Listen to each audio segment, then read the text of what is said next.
जय श्री राम, जय बजरंगबली भक्तों। आज के इस वीडियो में हम आपको बताएंगे एक भूखे इंसान को खिलाई गई सिर्फ 2 रोटियों ने भूपेंद्र की पूरी किस्मत बदल दी। लेकिन जब उसे सच्चाई पता चली तो उसकी आंखों से आंसू रुक नहीं पाए। आखिर भूखे को भोजन खिलाने का असली फल कब मिलता है, जानिए इस भावुक और सच्ची सीख देने वाली कहानी में। वीडियो में लास्ट तक बने रहेगा। आपके किनारे एक छोटा सा मंदिर था। उस मंदिर में रोज एक साधु बाबा बैठते थे। लोग दूर दूर से उनके पास अपनी परेशानियां लेकर आते थे। उसी गांव में भूपेंद्र नाम का एक गरीब युवक रहता था। वह मेहनत मजदूरी करता था, लेकिन फिर भी उसके घर में हमेशा तंगी रहती थी। कई बार तो उसके परिवार को आधा पेट खाना खाकर सोना पड़ता था। भूपेंद्र भगवान पर बहुत विश्वास करता था।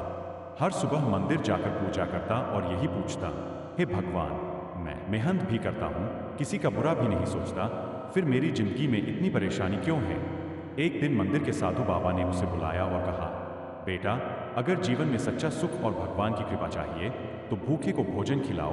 भूपेंद्र ने दुखी होकर कहा, बाप, मैं खुद गरीब हूँ, मैं किसी और को भोजन कैसे खिलाऊं। साधु बाबा मुस्कुराए और बोले, दान अमीरी से नहीं, दिल से होता है। उस दिन भूपेंद्र घर लौटा। घर में केवल 4 रोटियां थीं। उसकी पत्नी ने कहा, बस इतना ही खाना बचा है। तभी घर के बाहर एक बूढ़ा भिखारी आया। उसकी आवाज बहुत कमजोर थी। वह बोला, बेटा, 2 दिन से भूखा हूं, कुछ खाने को मिल जाए तो भगवान तुम्हारा भला करेगा। भूपेंद्र कुछ पल के लिए सोच में पड़ गया।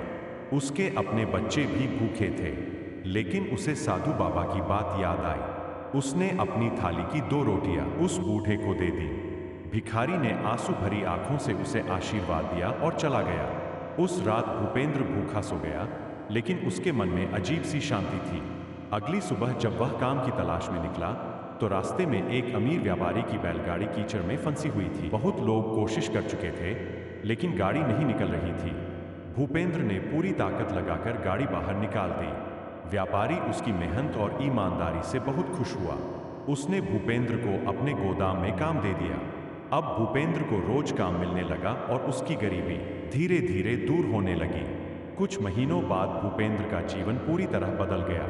उसके घर में सुख शांति आ गई। एक दिन वह फिर मंदिर पहुंचा और साधु बाबा से बोला, बाबा, क्या भूखे को भोजन खिलाने का फल इतना जल्दी मिल जाता है।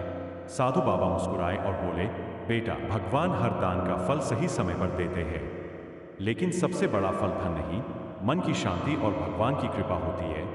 इतना कहकर बाबा ने मंदिर की ओर इशारा किया। भूपेंद्र ने देखा कि वही बूढ़ा भिखारी मंदिर के अंदर खड़ा मुस्कुरा रहा था। अगले ही पल वह अचानक गायब हो गया। भूपेंद्र की आंखों से आंसू बहने लगे।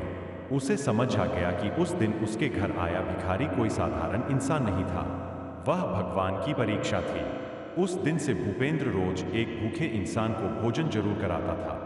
धीरे धीरे पूरे गांव के लोग भी उसकी बात मानने लगे। गांव में कोई भूखा नहीं सोता था। कहते हैं, जिस घर से भूखा इंसान खुश होकर जाता है, वहां भगवान खुद कृपा बरसाते हैं।